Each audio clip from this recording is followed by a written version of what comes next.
எல்லோருக்கும் வணக்கம். அடுத்து நீங்கள் எல்லோரும் பார்த்து கொண்டிருக்கும் இந்த வீடியோ வாஸ்து முருகேசன் அவர்கள் கிளைங் புக்கிட் திங்கியில் அமைந்திருக்கக்கூடிய ஒரு இந்தியருடைய கடையில் வாஸ்து பார்த்த வீடியோ இது. இந்த கடை பார்த்தீங்கன்னா பிரிண்டிங், ஃபோட்டோஸ்டேட், பிளான் பிரிண்டிங் சம்பந்தமான வேலைகள் இந்த கடையில் நடைபெறுது. இந்த கடையினுடைய அமைப்பு எப்படி இருந்தால் சிறப்பான முறையில் வியாபாரம் நடக்கும் என்றும், எந்த மாதிரியான ஒரு பொசிஷனில் இந்த கஸ்டமரை உட்கார வைக்கணும், வாடிக்கையாளர்களை உட்கார வைக்க வேண்டும், ஓனர் எங்கே உட்காரணும் போன்ற விஷயங்களை இந்த வீடியோவில் நீங்கள் பார்த்து பயனடையுமாறு கேட்டுக்கொள்கின்றோம். நன்றி, வணக்கம்.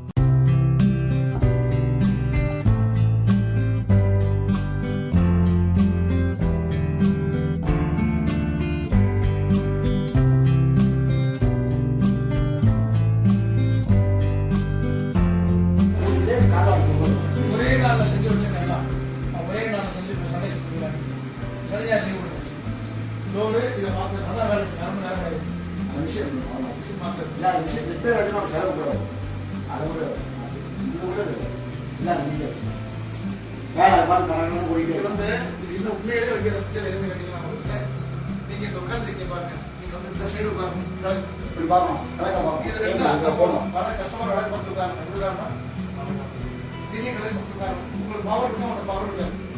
இங்க உட்கார வச்சீங்கன்னா என்ன கூட தெரியுமா, வர கஸ்டமரு உங்க ஆரோக்கியமெல்லாம் அடிச்சு பேசலாம். இல்லை அந்த 2 மணிக்கு 3 ரூபாய்க்கு நாங்கள் தெரிஞ்சுக்குவோம். இல்லைங்களா, இங்க உட்காந்து அவனை அங்க உட்காந்து அடங்கிடுவாங்க, வந்து வாய் பேசவே மாட்டோம். உண்மையாக இப்படிதான் தலையிடும். இந்த கேபிள் பின்பக்கம் போட்டுனேன், இது அங்க போட்டுனேன், அவ்வளவுதான்.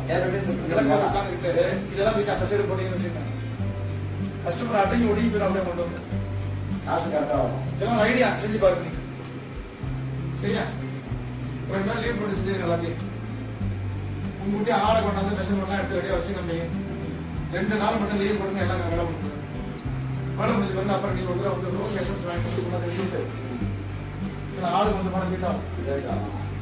ஆளுக்கு வந்து பணம் பிறகு ரோஸ் எசன்ஸ்ல கடப்படலாம் வச்சு விட்டு வச்சுட்டு தேங்காய் சாயம் போட்டு யாருக்கு சாமி வராங்க, சரியா?